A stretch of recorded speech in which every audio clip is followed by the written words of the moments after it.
ఒకరు డిస్టర్బ్ అయితే అతని శరీరంలో ట్రావెల్ వస్తుంది అని అనుకోండి. ట్రావెల్ వస్తే దానికి కారణం ఇదే కావచ్చు. చూడండి, మన నిద్ర డిస్టర్బ్ అయితే మన మెదడులోని కణాలు వీటికి మరమ్మతు కావాలి, కానీ వాటికి మరమ్మతు అందడం లేదు.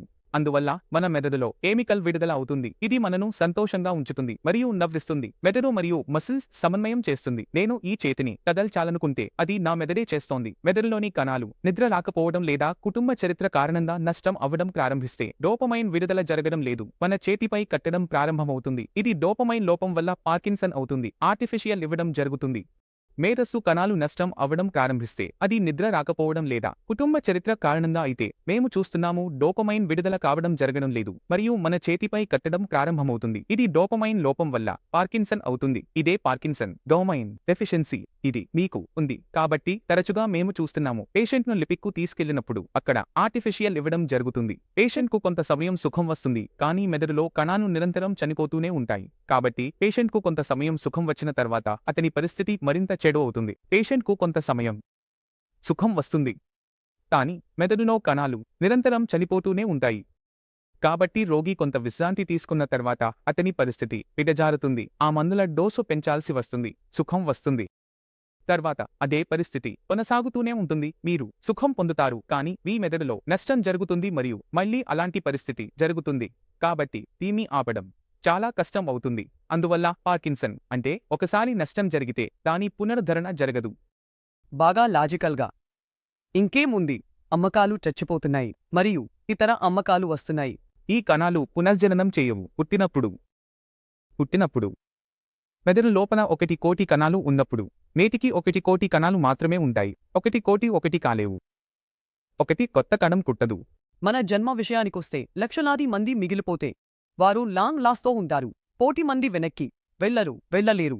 చనిపోయినవాడు చచ్చిపోతాడు. మరించబోతున్నది తన పని చేయడం ఆపినది అతన్ని కాపాడడం మీ బాధ్యత. అది ఎలా జరుగుతుంది అంటే ముందుగా మీరు నష్టం జరుగుతున్న కారణాన్ని తొలగించాలి. కాబట్టి మీరు నిద్ర రాకపోవడం వల్ల, నిద్ర తక్కువ రావడం వల్ల మీకు సమస్యలు పెరిగాయని పోస్ట్ చేయండి. పార్కిన్సన్ అయింది. కాబట్టి మీ మొదటి పని ఏమిటంటే మీ నిద్రను సరిచేయాలి. అంటే మీరు 8 నుండి 10 గంటలు నిద్రించాలి. మీకు ఎలాంటి నష్టం జరగదు. కాబట్టి మీరు చేయవలసిన మొదటి విషయం. రెండవది 1 కోటిలో 90 లక్షల మంది మీ కోసం సజీవంగా ఉన్నారు. కణాల సామర్థ్యాన్ని పెంచాలి. నష్టం కణాలు చనిపోయినవి. 90 లక్షల కణాలు బతుకుతున్నాయి. 10% నష్టం, 90% బతుకుతున్నది. మెదడులో మెకానిజం ఉంటుంది. దీనిని న్యూరోప్లాస్టిసిటీ అంటాము. మీ భాషలో నెట్వర్కింగ్. వ్యక్తి స్థిరంగా ఉంటే మెదడులో కణాలు నెట్వర్క్ చేస్తాయి. ఈ నెట్వర్క్ ఎక్కువగా ఉంటే మెదడు అభివృద్ధి. కొందరి ఐక్యూ అభివృద్ధి. వారు పైగా కొందరు చిన్న విషయాలు వినలేరు. కష్టపడకపోవడం వల్ల నెట్వర్క్ కాంప్లెక్సిటీ లేదు. వారికి చిన్న విషయాలు అర్థం కష్టం. కొందరికి చిన్న విషయం అనిపిస్తుంది. 90 లక్షల కణాలను శక్తివంతం చేయాలి. నెట్వర్కింగ్ పెంచాలి. వారు ఎంత అభివృద్ధి అంత మంచి పని. ఈ మెకానిజాన్ని న్యూరోప్లాస్టిసిటీ అంటారు. ప్రశ్న: పిల్లలు చిన్నప్పుడు న్యూరోప్లాస్టిసిటీ ఎలా చేయాలి? అప్పుడే చేయాలి, లేకపోతే ఇలా. కాబట్టి ఈ కారణం వల్ల మీరు చూస్తున్నారుగా, కొంతమంది వ్యక్తుల ఐక్యూ స్థాయి చాలా ఎక్కువగా ఉంటుంది. మేము ఉన్న స్థాయికి చాలా పైగా ఉంటారు. మరియు కొంతమంది వ్యక్తులు చిన్న చిన్న విషయాలు కూడా వినలేరు. కాబట్టి మాకు అనిపిస్తుంది వారు కష్టపడలేదు. అది నిజమే. కష్టపడకపోవడం వల్ల వారి మెదడులో ఏమైంది అంటే వారి మెదడులో సంక్లిష్టత ఏర్పడలేదు. నెట్వర్కింగ్ జరగలేదు. అందువల్ల వారికి చిన్న విషయాలను అర్థం చేసుకోవడం కష్టం అవుతుంది మరియు కొందరికి అది చాలా చిన్న విషయం అనిపిస్తుంది. కాబట్టి మేము 90 లక్షల కణాలను శక్తివంతం చేయాలి. వారు తమ నెట్వర్కింగ్ను పెంచాలి. వారు ఎంత అభివృద్ధి చెందుతారో అంత మంచి పని చేయగలుగుతారు. ఈ మెకానిజాన్ని న్యూరోప్లాస్టిసిటీ అంటారు. ఇక్కడ ప్రశ్న వస్తుంది: పిల్లలు చిన్నప్పుడు న్యూరోప్లాస్టిసిటీని ఎలా చేయాలి? అప్పుడే దానిని చేయాలి, లేకపోతే అది ఇలా జరుగుతుంది. మాట్లాడలేని ఒక చిన్న పిల్లవాడు, అతని మెదడు న్యూరోప్లాస్టిసిటీని ఎలా అభివృద్ధి చేసింది? మా వయస్సు పెరిగినప్పుడు మా మెదడుకు సంబంధించిన అధ్యయనాలు ప్రారంభమవుతాయి మరియు 1 దశలో ఆపేస్తాయి. ఒకసారి ఆపేసిన తర్వాత వీరు దాన్ని సహజంగా ప్రారంభించలేరు. కాబట్టి ఒక పిల్లవాడు, నేను ఇక్కడ సంఖ్యలు తీసుకురావడం గురించి మాట్లాడడం లేదు, 18 సంవత్సరాల వయస్సు ఉన్న పిల్లవాడు మరియు అతను చాలా తెలివైనవాడు మాట్లాడితే అతని మెదడు చాలా బాగా పనిచేస్తుంది. ఇది కూడా ఒక కారణం. చిన్నప్పటి నుండి అతను చూసిన అనుభవాల వల్ల అతని న్యూరోప్లాస్టిసిటీ మెరుగుపడుతుంది. ఇది 2 కారణాలు ఉన్నాయి. 1 ఎక్స్పోజర్. మేము ఏ విషయాలను చూశామో మీరు కాల్క్యులేషన్ నేర్చుకుంటే లేదా వేదిక్ మ్యాథ్స్ నేర్చుకుంటే పిల్లాడు ఆ రంగంలో మరింత మెరుగ్గా ఉంటాడు. ఇది అంటే అతను మంచి అవుతాడని కాదు. మా మెదడులో వివిధ విభాగాలు ఉంటాయి. అవి ప్రత్యేకమైన పనులను నిర్వహిస్తాయి. కాబట్టి మీరు మాక్లో ఉంటే మీ లాజిక్ బాగా పనిచేస్తోంది. మీరు మాథ్స్లో బాగా ఉంటే మీరు ఎక్కువగా పీటీ చేస్తున్నారని అర్థం. కాబట్టి మీ వివిధ ప్రాంతాలు ఆ పనిపై అభివృద్ధి చెందుతున్నాయి. ఇది మీకు ఎలాంటి అనుభవం వస్తుందో దానిపై ఆధారపడి ఉంటుంది. మేము ఇక్కడ కూర్చుని మాట్లాడుతున్నప్పుడు పిల్లలు కూడా మా వెంట ఉన్నారు. మనం షేర్ మార్కెట్ గురించి మాట్లాడుతున్నాం. స్టాక్ మార్కెట్లో స్టాక్స్ మంచి స్థాయికి చేరుకుంటాయి.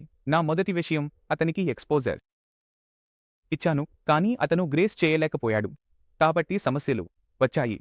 నా కూతురు ఇప్పుడే 3.5 సంవత్సరాల వయసులో ఉంది. ఆమె ఫోన్ను తెరిచి కెమెరాను తెరిచి వేస్తుంది. హాయ్ డైస్. స్వాగతం. నా పేరు ఖన్నా. మరియు నేను రీలేను తయారు చేసి పెడుతున్నాను. మార్కోస్కి ఫిల్టర్లను ఎలా ఇన్స్టాల్ చేయాలో తెలియదు. 3 సంవత్సరాల పిల్లలకు ఫిల్టర్లను ఎలా ఇన్స్టాల్ చేయాలో తెలుసు. వారు మీను పని చేస్తూ చూశారు, మరియు వారు మీతో ఆఫీస్కు కూడా వచ్చారు. అందువల్ల వారు మీను పని చేస్తూ చూసి వారి మనసులో ఒక అన్వేషణ ప్రారంభించాలనుకుంటున్నారు, మరియు వారు అది కూడా చేశారు. ఈ రోజుల్లో పిల్లలు చాలా తెలివిగా ఉంటున్నారు. వారికి మంచి ఎక్స్పోజర్ ఉంది. మేము ఉన్న స్థాయికి పోలిస్తే మీ పిల్లలు ఎందుకు అంత వేగంగా అభివృద్ధి చెందుతున్నారంటే వారు చాలా చిన్న వయస్సులోనే ఎక్స్పోజర్ పొందుతున్నారు. నేను పుట్టినప్పుడు నా వద్ద మొబైల్ లేదు. అది మీకు కూడా వచ్చింది. కానీ ఈ రోజుల్లో పిల్లలు పుట్టినప్పుడు వారు చేసే పనులు అభివృద్ధి చెందుతాయి. కాబట్టి మనం ఈ విషయం చెప్పవచ్చా అంటే పిల్లలకు ఎక్స్పోజర్ అందిస్తున్నప్పుడు, వారి తల్లిదండ్రులు చూస్తున్నప్పుడు, చిన్న పిల్లలు ఉన్నప్పుడు వారు తమ పిల్లలకు ఎక్స్పోజర్ ఇస్తే వారికి భవిష్యత్తులో పార్కిన్సన్ ఉండదు. నేను చెప్పాలనుకుంటున్నది ఏమిటంటే మీరు పిల్లలకు ఎక్స్పోజర్ ఇచ్చినప్పుడు వారి మెదడు ఆ విధంగా అభివృద్ధి చెందుతుంది. పార్కిన్సన్ అయితే అది జరిగేది, లేదా వారి కుటుంబ చరిత్రలో ఏదైనా సమస్య ఉంటే, లేదా మన నిద్రలో అంతరాయం ఏర్పడితే. ఇది పాకిస్తాన్లో జరిగే 3 ప్రధాన కారణాలలో ఒకటి. సరే, ప్రస్తుతం భారతదేశంలో పెరుగుతున్న కేసులు ఉన్నాయి. పార్కిన్సన్ వ్యాధి యుఎస్లో పెద్ద సమస్య. నా నాన్నకు ఇది ఉండవచ్చు అనుకున్నాను, కానీ డిటెక్ట్ కాలేదు. ఇప్పుడు యువతలో కూడా పెరుగుతోంది. మెదడు వేగంగా క్షీణిస్తే శరీరం బతకడం కష్టం. మందులపై ఆధారపడాలి. ఇబ్బందుల కారణాలు తొలగించి సప్లిమెంట్లపై దృష్టి పెట్టాలి. తర్వాత భారతదేశంలో చూసినప్పుడు నాకు తెలిసింది నా నాన్నగారు. వారు చాలా శ్రద్ధ వహించేవారు. వారి చేతులు కంపిస్తున్నాయి. అప్పుడు నేను అనుకున్నాను వారికి పార్కిన్సన్ ఉండవచ్చు, కానీ ఎప్పుడూ డిటెక్ట్ కాలేదు. ఇప్పుడు చూస్తున్నాను ఈ కేసులు పెరుగుతున్నాయి. యువతలో 40 సంవత్సరాల కంటే తక్కువ వయస్సులో ఉంటే అది యంగ్ ఆన్సెట్ పీరి. ఇది మెదడుకు సంబంధించిన ప్రక్రియ వేగంగా జరుగుతోంది. మెదడు త్వరగా క్షీణిస్తున్నాడు. 30 సంవత్సరాల తర్వాత మెదడులో మరమ్మతులు జరగడం లేదు. మెదడు మరమ్మతులు ప్రారంభమైతే శరీరం సులభంగా బతుకుతుంది. దీనికి కొన్ని సప్లిమెంట్లు ఉంటాయి, కానీ చేతిలో ఎలాంటి సప్లిమెంట్లు ఉండవు. మీరు మందులపై ఆధారపడాలి. మీరు దృష్టి పెట్టాల్సిన విషయం ఏమిటంటే మీకు ఇబ్బంది కలిగిస్తున్న కారణాలను తొలగించాలి. ఆ తర్వాత మీరు కొంచెం సప్లిమెంట్లను పుష్ చేయాలి. దానికి దృష్టి పెట్టాలి. మీరు ఏ కార్యకలాపాలు చేస్తున్నారో దానిపై దృష్టి పెట్టాలి. మీరు ఇతరుల మధ్య ఉన్నారా దానిపై కూడా దృష్టి పెట్టాలి. ఎందుకంటే నేను అనుకుంటున్నాను, నేను బాగున్నాను అనుకోవాలనుకుంటున్నాను. నా కుటుంబంలో ఇలాంటి పరిస్థితి ఉంది. నా ముందు ఎందుకు వస్తున్నారంటే మంచి వ్యక్తులు లేరు కాబట్టి మీరు పునరుద్ధరించలేరు. మీకు సరైన స్నేహితులు ఉండాలి. మీరు మీ ఆలోచనలను పంచుకోవడానికి, మీరు ఆ విషయాలను నేర్చుకోవడానికి మీరు వెళ్లడం ఇష్టపడితే అప్పుడు మీరు పునరుద్ధరించగలుగుతారు. కాబట్టి ఇది సాధ్యమా? ముందుకు వెళ్ళినప్పుడు రికవరీ పూర్తిగా జరగదు. గ్రిగ్ కేంద్రమైన సెల్లు చనిపోయినట్లయితే అవి చనిపోయినవే ఉంటాయి. మీరు వారి పునరుద్ధరణ గురించి ఆలోచించకండి. అది సాధ్యం కాదు. ఇప్పుడు మీ ఆరోగ్యకరమైన సెల్లు రోజూ చనిపోతున్న వాటిని మీరు ముందుగా నియంత్రించాలి మరియు సెల్లలో నష్టం జరగకుండా చూడాలి. మీ పార్కిన్సన్కు సంబంధించిన ప్రగతి ముందుకు సాగకుండా ఉండాలి. మీకు ఉన్న ప్రస్తుత సెల్లకు శక్తి ఇవ్వాలి. అవి బాగా పనిచేయాలి మరియు మీ పార్కిన్సన్కు సంబంధించిన లక్షణాలు తగ్గడం ప్రారంభించాలి. సరే, కాబట్టి ఎవరి చేతులు కంపిస్తున్నాయో ఒక స్థాయిలో చేతులు కంపించిన తర్వాత ఇతర ప్రాంతాల్లో కూడా ఇబ్బందులు వస్తాయి. చేతులు ఎంత కంపిస్తున్నాయో అంతే కంపిస్తూనే ఉంటాయి, కానీ అది రికవరీ అవుతుంది. కానీ అది ఒక పరిమితి ఉంది. కాబట్టి లక్షణాలు ఏ భాగంలో ఉన్న సెల్లు నష్టపోతున్నాయో వాటిపై ఆధారపడి ఉంటాయి. మీరు తెలుసుకున్నప్పుడు మీరు పార్కిన్సన్ అవుతున్నారని మీ చేతులు స్థిరంగా ఉండవు, అవి కంపిస్తున్నాయి. ఇప్పుడు ఈ పార్కిన్సన్ ముందుకు వెళ్లితే మీ మాట్లాడే విధానంలో ఇబ్బందులు రావడం ప్రారంభమవుతుంది, అంటే మీ మాటలు స్పష్టంగా ఉండవు. మూడవ లక్షణం ఏమిటంటే రోగి చేసే పనుల వేగం మెల్లగా తగ్గిపోతుంది. నాలుగవది ఏమిటంటే సమస్య పెద్దగా మారడం ప్రారంభిస్తే. ఇది కొన్ని లక్షణాలను చూపిస్తుంది. పార్కిన్సన్ ముందుకు సాగుతోంది. మందులు పనిచేయడం ప్రారంభిస్తాయి. మరియు ఎవరికైనా పార్కిన్సన్ ఉంటే వారు ముందుకు సాగకుండా ఉండటానికి ఏమి చేయాలి? కాబట్టి మీరు ప్రాక్టీస్ చేసేటప్పుడు మీరు పట్టు చేసుకున్నారు, మీరు టాక్సీని బయటకు తీస్తున్నారు. కాబట్టి నేను నా రోగులకు చెప్పేది ఏమిటంటే మీరు దాన్ని అర్థం చేసుకోవడానికి ప్రయత్నించండి. మొదటి విషయం డైట్. మనం మన డైట్ను వదలలేము, ఎందుకంటే మీ మెదడుకు నష్టం జరుగుతోంది. మెదడు ప్రోటీన్తో తయారవుతుంది, కాబట్టి మీరు డైట్లో ప్రోటీన్ పరిమాణాన్ని పెంచాలి. కాబట్టి మీరు వెజిటేరియన్ కావాలి. ప్రోటీన్ను పెంచాలి. మీరు మష్రూమ్ వేసిన దానిలో వేసిన లేదా ఒకటిలో ప్రోటీన్ పరిమాణాన్ని పెంచాలి. మరియు ఇది ప్రోటీన్ పౌడర్ కాదు. నేను మళ్ళీ చెబుతున్నాను, పౌడర్ ప్రోటీన్ తీసుకోకండి. అది మీకు కాన్స్టిపేషన్ సమస్యను కలిగిస్తుంది. మీరు ప్రోటీన్ తీసుకోవాలి, అలాగే విటమిన్లను కూడా మంచి పరిమాణంలో ఉంచాలి. కాబట్టి మీ డైట్లో ప్రోటీన్ మరియు విటమిన్లు కలిసినట్లుగా ఉండాలి. మీ శరీరంలో ఏ రకమైన లోటు ఉండకూడదు, ఎందుకంటే మెదడుకు ఏది అవసరం అవుతుందో మాకు తెలియదు. కాబట్టి మీ డైట్ను మొత్తం సమగ్రంగా పెంచాలి. రెండవ విషయం మీరు దృష్టి పెట్టాల్సినది ఏమిటంటే మన మెదడు చాలా సెన్సిటివ్ ఆర్గన్, భావోద్వేగంగా చాలా సెన్సిటివ్ ఆర్గన్. కాబట్టి మీరు దీనికి ఒకటి మంచి వాతావరణం అందిస్తే ఇది చాలా మంచి విధంగా అభివృద్ధి చెందుతుంది మరియు మెరుగుపడుతుంది. కాబట్టి మిమ్మల్ని సంతోషపెట్టగల వ్యక్తులను మీ చుట్టూ ఉంచుకోవాలని మేము ఎల్లప్పుడూ సిఫార్సు చేస్తున్నాము. మీరు న్యూస్ చూస్తూనే ఉంటే కాంటిన్యూస్గా న్యూస్లో ఇది జరిగిందని, ఇక్కడ ఇటీవల రేప్ ఘటనలు జరిగాయి, ఇక్కడ జరుగుతున్నాయి. మీరు ఎప్పుడూ ఈ న్యూస్ చుట్టూ ఉంటే మీరు డిప్రెసివ్గా మారిపోతారు. కాబట్టి ఈ అన్ని కంటెంట్ను మీ జీవితంలో నుంచి తొలగించండి. మీ కంటెంట్ను కొంచెం కామెడీ వైపు మార్చండి. 2 నుండి నిస్పృహ వార్తలను తెలియజేయండి. ఇది మీకు చాలా సహాయపడుతుంది. సాయంత్రం ఎక్సర్సైజ్ చేస్తే శరీరం అలసిపోతుంది, అలసినప్పుడు నిద్రపోతుంది. రూటీన్ను ఏర్పాటు చేసేందుకు ప్రయత్నిస్తాము. పార్కిన్సన్ వ్యాధి ఉన్న రిటైర్డ్ వ్యక్తులు 60 వరకు ప్రభుత్వ ఉద్యోగం ఉంటుంది. రిటైర్ అయిన తర్వాత ఇంట్లో కూర్చొని ఉంటారు.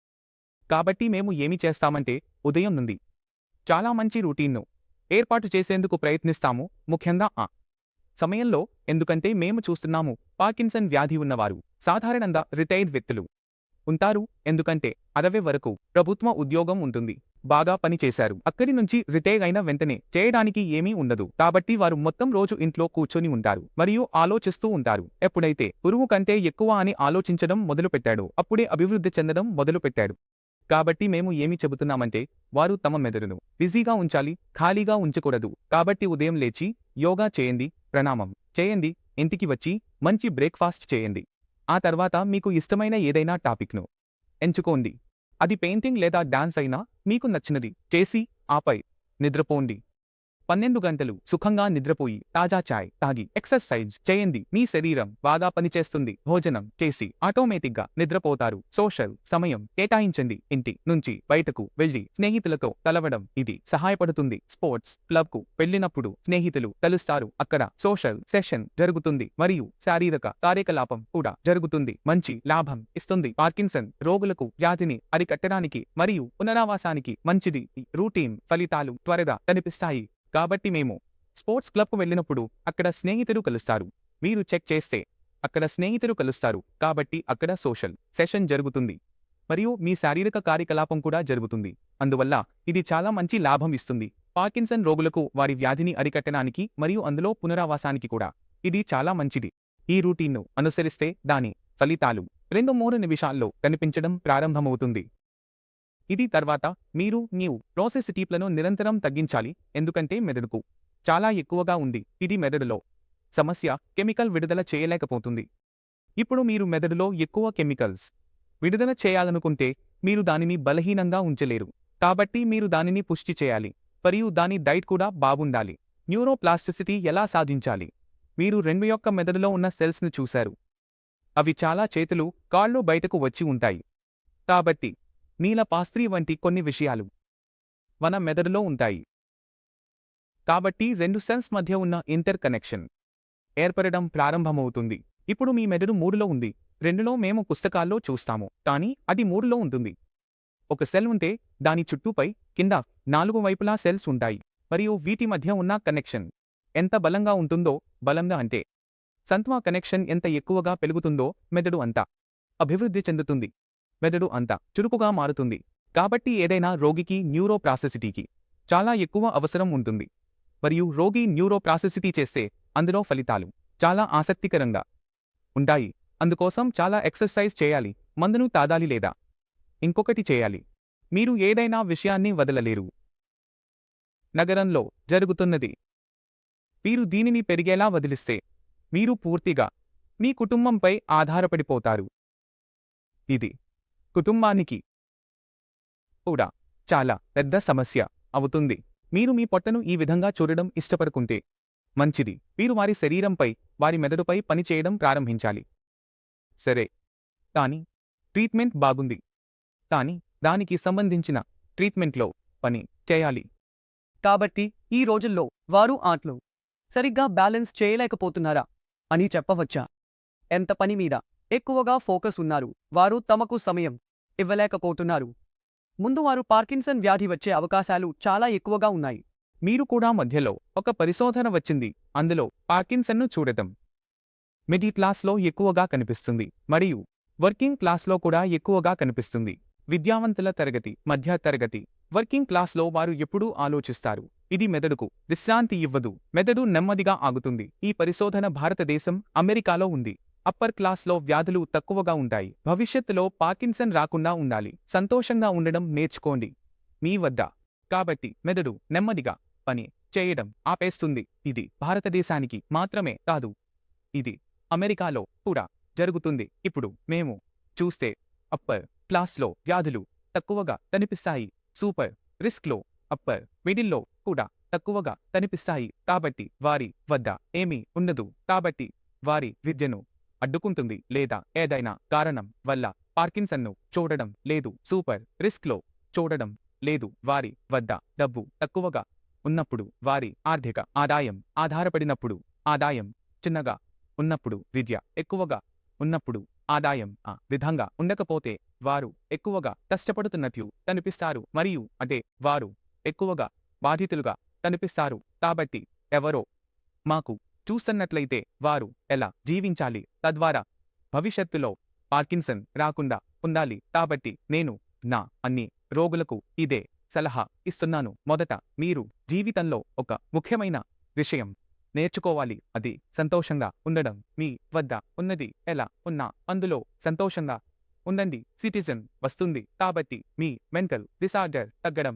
ప్రారంభమవుతుంది. సంతోషంగా ఉండటానికి మీకు కొంచెం చూసుకోవాలి. మీరు ఏదైనా కార్యకలాపం, మీ హాబీలను అనుసరించాలి. మీతో సంతోషంగా ఉండే వ్యక్తులను మీతో ఉంచాలి. మీ స్నేహితులతో సాధారణంగా ఏమి జరుగుతుందంటే వారు పెద్దవాళ్ళవుతుంటే స్నేహితులను వదిలేస్తారు. ఇది చేయకండి. వారిని వారానికి 2 సార్లు కాల్ చేయండి, కానీ కాల్ చేసి మాట్లాడండి. ఎలా ఉన్నారు, ఎలా లేవు అని అడగండి. మరొక విషయం, మీ పిల్లలు కుటుంబం నుండి దూరంగా ఉంటే దాన్ని కొంచెం నివారించడానికి ప్రయత్నించండి. సాధారణంగా రోగి డాక్టర్ గారు, నేను నోయిడాలో ఉన్నాను, నా పిల్లలు బెంగళూరులో ఉన్నారు, నేను ఎందుకు అలా చేయాలి? వారు తమ ఇల్లు నిర్మించుకున్నారు, మేము అంగీకరిస్తాము. ఈ ప్రాపర్టీ నేను నిర్మించాను, అక్కడ చిక్కుకుంటారు. నేను వారిని ఎప్పుడు సలహా ఇస్తాను, మీ ప్రాపర్టీ మీ వద్ద ఉంచండి, అక్కడ బెంగళూరులో వారి వద్దకి మారండి. వారు మాట్లాడలేకపోతే వారు ఈ లాక్లో బంధించుకుంటారు. నేను ఇది చేయలేను.